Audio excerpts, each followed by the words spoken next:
सोचिए, एक पूरा का पूरा महाद्वीप हमारी ही आंखों के सामने दो हिस्सों में टूट रहा है।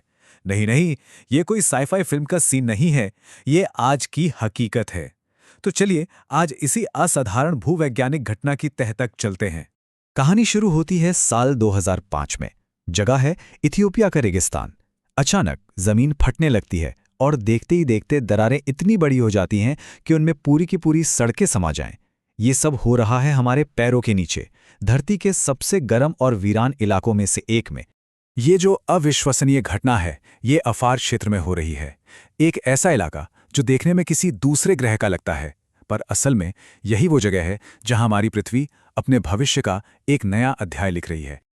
और ये सब हुआ मतलब अविश्वसनीय रफ्तार से।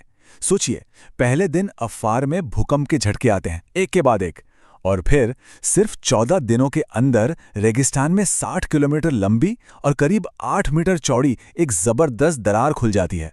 ये एक साफ साफ इशारा था कि सतह के नीचे कुछ बहुत बड़ा हो रहा है। तो ये जो एक अकेली दरार है ना, ये असल में एक बहुत बड़ी, बहुत ही विशाल प्रक्रिया का छोटा सा हिस्सा है। वो प्रक्रिया है पूरे अफ्रीकी महाद्वीप का विभाजन। जी हाँ, ये कोई छोटी मोटी स्थानीय घटना नहीं, बल्कि एक महाद्वीपीय स्तर का बदलाव है। अच्छा, अब इसे समझने के लिए हमें थोड़ा सा प्लेट टेक्टोनिक्स का बेसिक समझना होगा। देखिए, हमारी धरती की जो ऊपरी परत है वो विशाल टुकड़ों में बंटी हैं, जिन्हें प्लेट्स कहते हैं। और ये प्लेट्स हमारे पैरों के नीचे हमेशा बहुत धीरे धीरे खिसकती रहती हैं। कभी कभी ये एक दूसरे से दूर भी खिंचती हैं। और यहीं पर अफार क्षेत्र बहुत खास हो जाता है। भूवैज्ञानिक इसे ट्रिपल जंक्शन कहते हैं। क्यों? क्योंकि यहां 3 बहुत बड़ी बड़ी प्लेट्स आकर मिलती हैं। और सबसे अनोखी बात यह है कि ये तीनों ही एक दूसरे से दूर खिंच रही हैं। अब जाहिर है, इस तिहरी खींचतान की वजह से यहां की जमीन पर जबरदस्त तनाव बनता है, और इसी वजह से ये दुनिया के सबसे अस्थिर इलाकों में से एक है। तो मतलब साफ है, ये जो खिंचाव है ये जमीन को लगातार कमजोर कर रहा है। इसको ऐसे समझिए जैसे हम किसी आटे की लोई को खींचते जाएं तो आखिर में वो फट ही जाएगी, है ना? बिल्कुल वैसे ही लगातार तनाव के कारण ठोस चट्टान भी फट सकती है। ठीक है, लेकिन सवाल ये उठता है कि आखिर वो कौन सी छिपी हुई ताकत है, इतनी शक्तिशाली कैसे है कि एक पूरे महाद्वीप को ही 2 हिस्सों में चीर रही है? इसका जवाब हमारी धरती की बहुत गहराइयों में छुपा है। वैज्ञानिकों का मानना है कि इसकी वजह है एक मेंटल प्लूम। इसे ऐसे सोचिए जैसे धरती के अंदर से एक बहुत बड़ा ब्लो टॉर्च, मतलब पिघली हुई चट्टानों का एक विशाल फव्वारा ऊपर उठ रहा है। और ये ब्लो टॉर्च लाखों सालों से नीचे से अफ्रीका की जमीन को लगातार गर्म और कमजोर कर रहा है। और हाँ, ये कोई एक जैसी गर्मी नहीं है। ये प्लूम एक धड़कन की तरह काम करता है। मतलब पहले दबाव बनता है और फिर बूम, अचानक से सारी ऊर्जा बाहर निकलती है।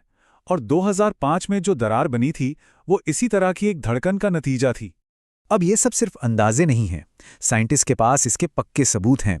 पहला, वो सिस्मिक तरंगों से धरती का एक तरह का अल्ट्रासाउंड करते हैं, जिससे साफ पता चलता है कि अफार के नीचे गर्म और पिघली हुई चट्टानें मौजूद हैं। दूसरा, जब वो वहां के लावा की केमिस्ट्री जांचते हैं तो पता चलता है कि वो धरती की बहुत ही गहरी परतों से आया है। और तीसरा और सबसे सीधा सबूत, जीपीएस डेटा। सैटेलाइट्स लगातार माप रहे हैं कि जमीन हर साल मिलीमीटर दर मिलीमीटर खिसक रही है। तो चलिए अब जरा ये देखते हैं कि ये जो गहरी अनदेखी ताकत है, ये धरती की सतह पर अपने क्या सुराग छोड़ रही है जिन्हें हम असल में देख सकते हैं। तो असल में ये जमीन कितनी तेजी से अलग हो रही है? सैटेलाइट्स के डेटा के हिसाब से ये दरार हर साल करीब 7 मिलीमीटर चौड़ी हो रही है। हाँ, मुझे पता है, 7 मिलीमीटर सुनने में ज्यादा नहीं लगता। ये तो लगभग उतनी ही रफ्तार है जितनी तेजी से हमारे नाखून बढ़ते हैं। लेकिन जरा इसे जियोलॉजिकल टाइम यानी लाखों सालों के पैमाने पर सोचकर देखिए। यही धीमी रफ्तार एक पूरा नया महासागर बनाने के लिए काफी है। सतह पर मौजूद हर एक चीज एक कहानी सुना रही है, चाहे वो ज्वालामुखी हो, चट्टानें हों या फिर लगातार आने वाले छोटे छोटे भूकंप। ये सब उस विशाल अंडरग्राउंड इंजन के फिंगरप्रिंट्स की तरह हैं, जो चुपचाप एक पूरे महाद्वीप को नया आकार दे रहा है। तो सवाल ये है कि अगर ये खिंचाव ऐसे ही चलता रहा तो आखिर में होगा क्या? हम असल में एक नए महासागर के जन्म को देख रहे हैं। हाँ, ये एक बहुत धीमी प्रक्रिया है, लेकिन इसका होना तय है। आज जहां सूखा रेगिस्तान है, लाखों साल बाद वहां समुद्र की लहरें होंगी। दुनिया के नक्शे पर एक नया महासागर होगा और अफ्रीका का पूर्वी हिस्सा एक अलग नए महाद्वीप के तौर पर तैर रहा होगा। और कमाल की बात यह है कि ऐसा पहले भी हो चुका है। आज जो अटलांटिक महासागर है वो भी कभी ऐसी ही एक दरार के तौर पर शुरू हुआ था, जब दक्षिण अमेरिका और अफ्रीका एक दूसरे से अलग हुए थे। आज हम उसी ऐतिहासिक प्रक्रिया को आफार में लाइव देख रहे हैं। लेकिन रुकिए, ये कहानी सिर्फ अफ्रीका की नहीं है। ये जो जबरदस्त भूवैज्ञानिक ताकतें हैं, ये पूरी दुनिया को प्रभावित करती हैं, और इसमें हम सबके लिए कुछ जरूरी सबक छुपे हैं। देखिए, एक तरफ तो इस दरार के पास रहने वाले लाखों लोगों के लिए भूकंप और ज्वालामुखी का सीधा खतरा है। उनके घर, खेत सब दांव पर हैं। लेकिन दूसरी तरफ इसी भूवैज्ञानिक हलचल में एक बहुत बड़ा मौका भी है। धरती से निकलने वाली ये गर्मी जियोथर्मल एनर्जी का एक कभी ना खत्म होने वाला साफ सुथरा स्रोत बन सकती है, जो शायद पूरे क्षेत्र की ऊर्जा की जरूरतें पूरी कर दे। अफ्रीका में जो हो रहा है वो शायद अकेला लगे, पर ऐसा नहीं है। ये एक ग्लोबल प्रोसेस का हिस्सा है। इसका सबसे अच्छा उदाहरण है आइसलैंड। वहां भी दो प्लेट्स एक दूसरे से दूर खिंच रही हैं, जिससे अटलांटिक महासागर और चौड़ा होता जा रहा है।